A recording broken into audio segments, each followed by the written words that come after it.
I'm 18 years old. I've recently just aged out of foster care. For those in foster care, turning 18 can mean fear and not freedom. By this age, they've already lived lives full of change and challenges. The challenge was mostly with the different foster parents. Like the way they treated, some of the kids, I felt like some of them weren't there for what they're supposed to. Most of them were, wasn't there for the kids. You deal with a lot of issues of, where's my mom? I had the issue up until I was like 10.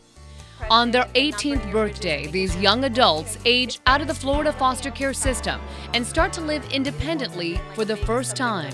They have to become self-supporting very quickly. Because of the multiple foster placements they've experienced, they've also been in very different, a large number of different schools. So they often have educational deficits.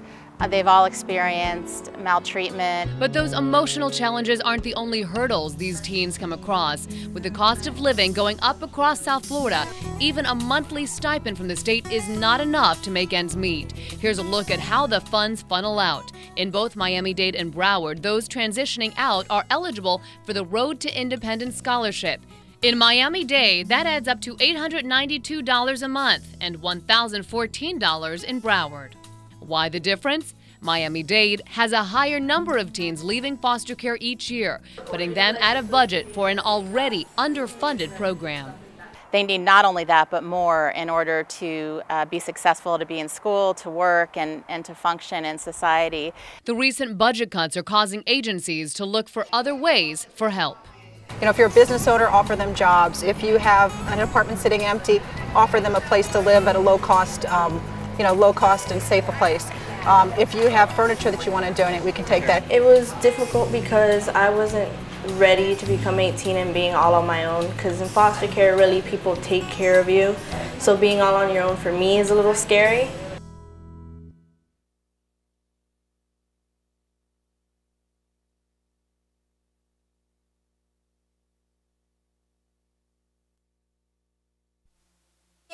This is Latasha Davis's first place. Oh, it's perfect. Yeah. It's mine, all mine. I don't have to share. She keeps her small one-bedroom apartment very clean and is proud of the furniture she bought with money saved from working at a fast food restaurant. I know how to bargain shop. She taught herself how to budget because she didn't have anyone to teach her. You don't have a car? No. Right. So, but the bus stop's right there. Perfect. So I nicely walk to the bus stop. The bus stop's right there, so it's easy for me to get to school or to work. Latasha grew up in the foster care system. Something we don't often hear about is what happens to these children when they turn 18 years old and age out of foster care. Latasha agreed to show us her side so that we can understand the struggle she and others like her face. My friends who are aging out, I really want to help them because I'm telling them it's not easy, especially when you don't have any help.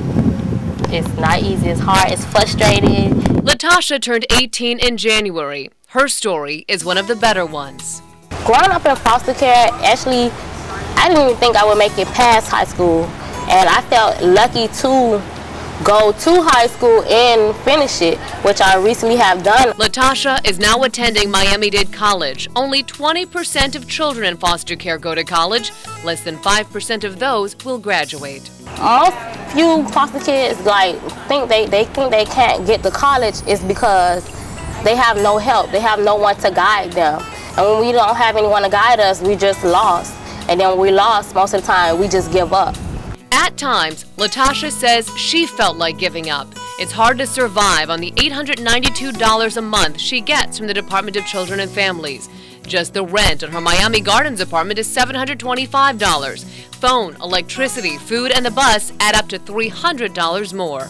I think more money should be given and more money should be going towards foster care youth transitioning out. She's getting help. Hal Lucas is an attorney who helps her work through the system thanks to a program called Lawyers for Children.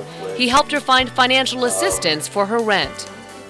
Budgeting a checkbook at 18 is a daunting task. I didn't have to.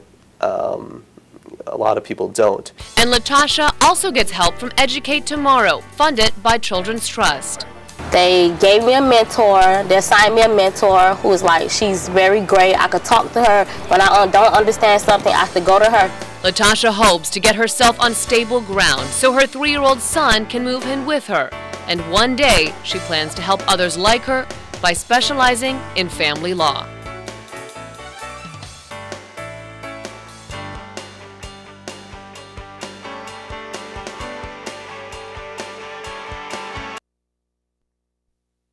They just need to know that we care. The community cares. Everyone cares. I mean, that's all you need, a little love, a little attention. Dwindling dollars may make it more difficult to offer financial support to those children turning 18 and aging out of foster care. Judge Cindy Lederman sees many of these cases come through her courtroom. I don't care if there's not enough money.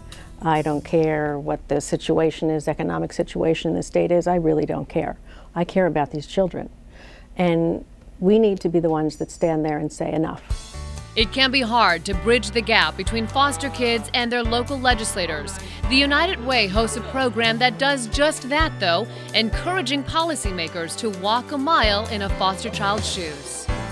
And we really thought it was important for them to actually get to know these kids on a one-to-one basis, and for the kids to get to know the policymakers and understand the process of how decisions get made. Broward County Mayor Lois Wexler worked to save bus routes near the Sawgrass Mills Mall, where many of these young adults work. They very much depend on mass transit, on public transportation. And so it is critically important that an ability to get to their job or to get to school is afforded them. Some agencies are working with corporations to help these young adults land great jobs in the private sector.